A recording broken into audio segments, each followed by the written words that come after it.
Soccer fans in Canada are celebrating big time today because Canada will be co-hosting the 2026 World Cup along with the U.S. and Mexico. The North American bid won out over Morocco after a suspenseful vote. Canada, Mexico and USA have been selected to host the 2026 World Cup. The voting took place at the FIFA Congress in Moscow. The North American bid received 134 votes, beating Morocco's 65. Under the plan, Canada will host 10 games. They're expected to be played in Edmonton, Toronto, and Montreal. CBC's Chris Brown joins us live from Moscow. So, Chris, the joint North American bid faced some obstacles heading into today's vote. How did everything unfold? I think it unfolded according to plan, but with a couple of surprises. I think the margin of the win at 130 some odd votes, as you mentioned, was significantly more than what people expected. It was shaping up that it was going to be a much tighter kind of runoff in the end. But interestingly, a number of countries switched sides at the very end, and among the most notable one that I saw was Russia. Russia seemed all poised in all their comments that they were going to vote for Morocco, but as I say, in the end, they switched. Why? Well, we obviously don't know, but we can pretty much guess that a big reason would be money. This was a very lucrative bid for FIFA. They were promising, the United Bid team was, billions and billions of dollars in profit, 3 times the profit that they would have had if they had gone with Morocco, and that money would be shared with a lot of fairly poor organizations all around the world. I mean, places like Papua New Guinea get votes, the Solomon Islands, and all these African countries. And when you look, a lot of them in the end did not vote perhaps with the country closest to them. African countries did not unanimously vote with Morocco. They did vote for the united vote. So, asked about that afterwards, well, Stephen Reid, the president of the Canadian Soccer Association, who was instrumental in spearheading this, he put it down to just a lot of hard work, a lot of lobbying, and for sure, there was definitely a lot of that. Mexico, the US, and Canada spent years, in fact, trying to put this bid together, and especially the last few months, flying all around the world, trying to impress upon the voters that this was going to bring a lot of benefits at the ground level, and they repeated that again today. More money for youth soccer, more money for facilities, and when they were asked about this afterwards at the press conference, that, in their mind, is what they believe tilted it in their favor. Okay, and so countries make the pitch, they get the bid, and now you got to worry about infrastructure, right? Is North America ready to host this?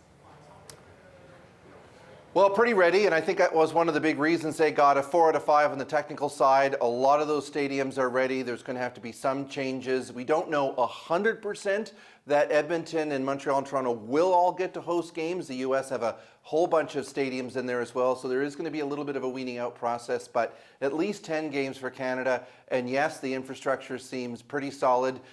There's also the question of, will those home teams automatically get a berth in this new 48-team tournament? They were asked about that again today. No definite yes, absolutely going to happen, but that's clearly the way FIFA seems to be leaning, and that shapes up just a great thing for Canadian fans, that they may well get to see their home team playing for the first time, since 1986 in a tournament on Canadian soil. Quite something. Thanks, Chris. So staying on this breaking story, Signa Butler joins us with more on Canada co-hosting the World Cup in 2026. Chris was saying, not sure about which cities, but it's going to be in Canada. It's going to be in Canada. 3 of those cities have been proposed among the 23 across North America. So in terms of where they are, let's just show you just the map of all of where the World Cup will take place.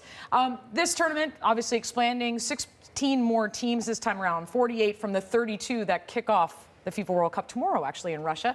But Edmonton, Toronto, and Montreal are the candidate cities for Canada from the United States, more, and then a couple more from Mexico. So 23 in total. They're going to choose 16 cities as a basis for this. And in the game distribution, 60 games will be in the United States, 10 in Canada, 10 in Mexico.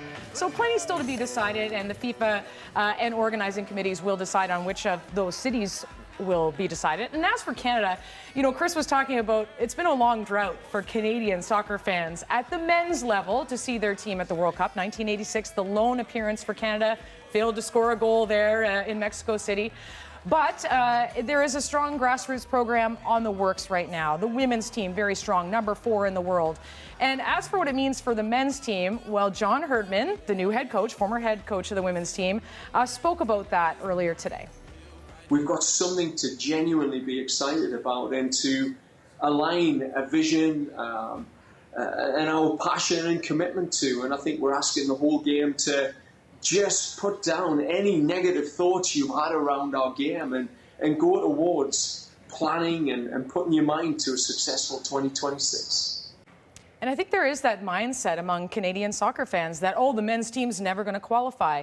Still to be decided, FIFA will vote on whether they'll get an automatic inclusion into 2026, as historically has been the case. And now ranked number 72 in the world, their focus is on qualifying for the next World Cup in Qatar 2022. Do have to mention, though, this means so much for the development in soccer in this country. Already 830,000 players, coaches, referees registered to play. Canadian Premier League opening next year in the spring, and of course Major League Soccer with 3 teams around the country. There's a nice foundation, and now's the chance to kind of build on it with the greatest game in the world coming. 3.5 billion eyeballs going to be watching Canada as they co-host this. All right, thank you, Signa. You're welcome.